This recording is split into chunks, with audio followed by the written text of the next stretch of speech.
I'm Chad Collins, the CEO of HighJump, and let's kick things off. Well, the theme of our conference is to think big, and I think we definitely went big in this conference in particular. This year is a record year for the Elevate conference in terms of size. We have over 750 attendees, 23 sponsors. The content is really good and really deep. We have 7 tracks with over 120 total sessions. We're becoming a much more global company. We have over 20 countries represented at the conference here, and we have 5 of the industry's key analysts who are here to engage with you and engage with HighJump and participate in our strategy. And overall, the #1 HighJump user conference ever in terms of size. The theme of our conference, as I mentioned, is Think Big. Think big to develop the new solution, to be an early adopter, to start your own business, and to compete with the industry giants. One thing that I really love about our business, especially in our product lines that are more focused on small to medium-sized businesses, whether that's our warehouse management product, our transportation products, our DSD products, is often the key sort of influencer at the organization is the owner and founder of the company. And so when I get to do my job, which is to go out and meet with prospective customers and customers, it's really exciting to see these entrepreneurs, the folks that have started their own business, are looking to improve their business, and do that with our technology. And HighJump as a company, we're no exception to thinking big. We have really thought big in terms of how we've grown the business, expanded the business. We're thinking big about global expansion, and I'll walk you through some of the things that we're thinking about in the future. And I really want to get back to this theme of we love making you better. We've spent a lot of time as executive leadership team thinking about what inspires us personally, what inspires our employees, and we came with this theme of we love making you better. It may sound a little presumptuous, frankly, but if you really look at everybody who's fired up in this business, there's a common theme about serving our customers, finding opportunities to be continuous improving our own business in the way that we help our customers. And uniquely in our culture also, we have a focus on making our employees better. So it's been an interesting and very successful 2017 at HighJump. So I want to just take a few minutes here and walk you through 2017, and then we'll take a look at the future. We added 250 new customers in 2017. We grew the business in total from a revenue standpoint by 22%. And really one of the fastest organic categories of growth for us has been our cloud revenue. So as we have been at the forefront of WMS companies offering their products in the cloud, and not just our WMS, but really all of our products in the cloud, what we have seen is more and more customers, when they make that initial purchasing decision, choosing to go with the cloud. There's a number of benefits to that, but this has been the fastest organically growing category of revenue for HighJump, and it was again in 2017 with 18%. And we're proud to say that in 2017, we completely re-platformed all of the 23 major modules within the HighJump solution suite onto the HighJump One platform, really closing a major chapter of re-platforming in the HighJump product strategy. And as I mentioned before, one of the things that personally excites me is watching employees grow at HighJump. And I'm proud to say that we added 96 new employees in 2017.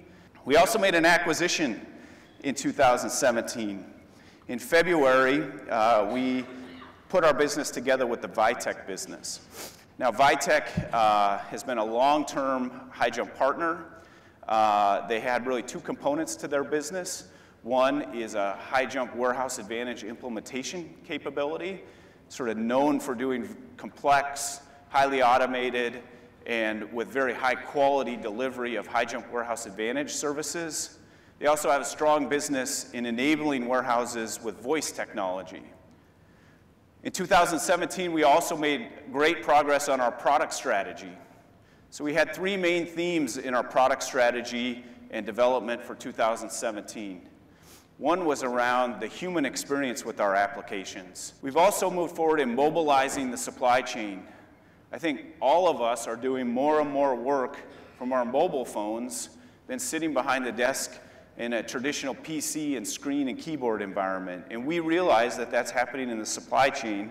We realize that there's massive benefits from having workers out in the field interacting, supervising, coaching, mentoring, and having the information that they need right on their mobile phone. The third area is around actionable analytics. So for a number of years, we've had analytics. Our Pulse product allows you to pull data in from various applications, contextualize that data, and use it for decision making. What's new in this terms of actionable analytics, though, is once you've contextualized that data and you need to drive to make a decision in the system, actionable analytics allows you to go from viewing the data, seeing that there's something that requires action, and taking you right into that point in the application that's relevant for you to make the changes. And although it's not done yet, I'll tell you, this is just one step as we move forward, as we see future technologies around artificial intelligence, the neural networks that support those, and big data.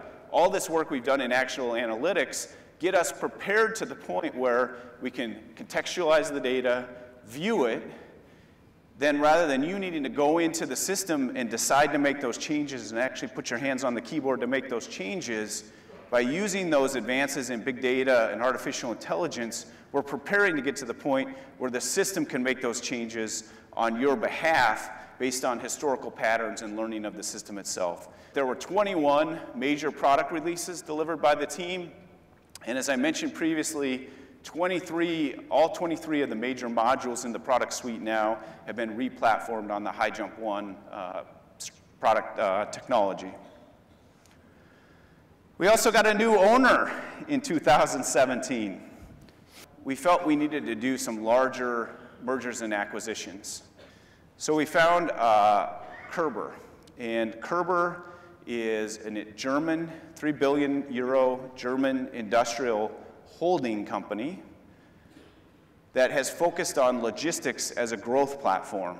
What this enables us to do with this new holding company strategy is gain access to new markets and gain access to new capital to invest in the strategy that the team put together that sort of drove us to a new sponsor in the beginning. So let me explain a little bit more about Kerber.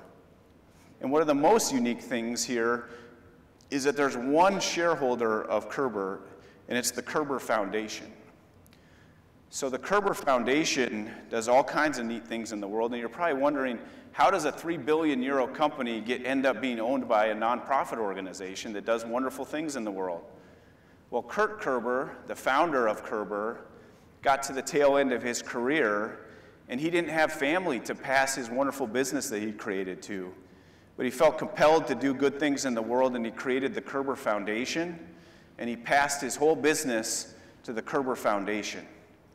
I think what this means for HighJump is a real longer-term thinking and view on our business. With Kerber, it's different. They're focused on market leadership through technology.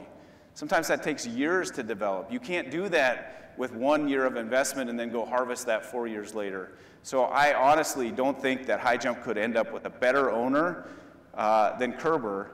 And the other benefit of Kerber is the focus on logistics technology, and let me explain that to you a little bit.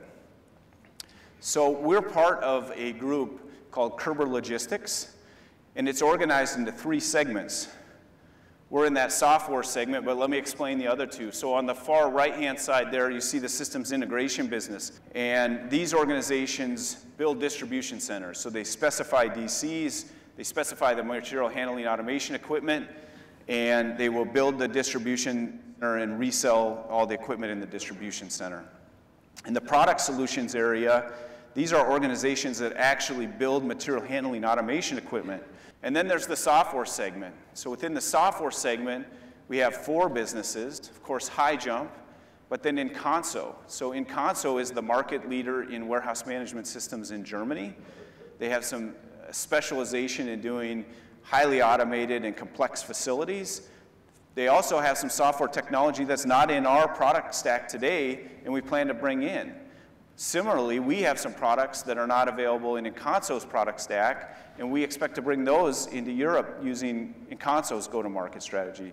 We're also continuing to expand our service capability around WMS with DM Logic, which is based in Pittsburgh and has 37 WMS implementation consultants, and are developing a HighJump practice to augment the need for HighJump consultants that we have in North America.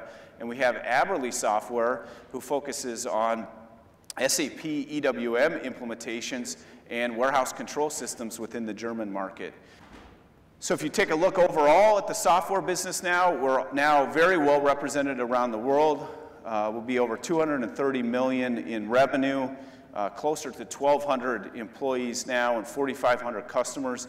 Installations in 77 countries with 24 offices around the world and over 5,400 total solutions implementations globally. And I want to point out, with all these changes, new owners, integrating with the Kerber Logistics group, that we're still preserving who we are as HighJump, and this is something that I think is extremely valuable. And that comes back to our theme and why we get out of bed every day, which is we love making you better. We have a core value of own it. We try and listen first, improve it, do the right thing, and then finally seek creative solutions. But I want you guys to know we're still the same HighJump. We're still the same folks. We haven't lost a tremendous amount of employees. There's been no reduction in force as a result of any of this.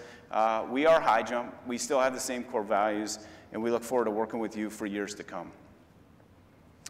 We also took a focus this year on customer success. We launched a number of programs around customer success. We aligned some key executives around our customer success programs, in particular John Kirshner, Joanne Goldnack, Zubair Amla. We implemented a Net Promoter Score. This year will be our first year to have the Customer Innovation Awards, which will be given out a little bit later today. We've also broadened our service offerings based on feedback from customers around cloud and managed services. So let's take a quick look ahead at what's coming. We strongly believe that automation, robotics, sensor technology are all going to be changing the way that warehouses work in the future. And we're very focused from our R&D perspective, both at the HighJump level, but now also with the benefit of the broader Kerber Logistics systems level to focus and partner on R&D projects with them.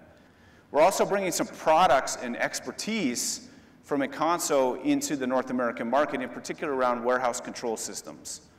We also think that the role and profile of the professionals working in supply chain is likely to change in the future. Only 40% of supply chain roles are filled by women, and only 17% of leadership positions within the supply chain are filled by women. And frankly, this is true at HighJump as well. We're not the most diverse organization when it comes to women in key leadership either. We have some work to do, but we do think it's important. So just to point out, 2018 and going forward, tremendous opportunity to grow. But as always, with all the growth, with all the change, I'm personally committed, the leadership team is committed, and the employees are committed to preserve our customer-centric culture.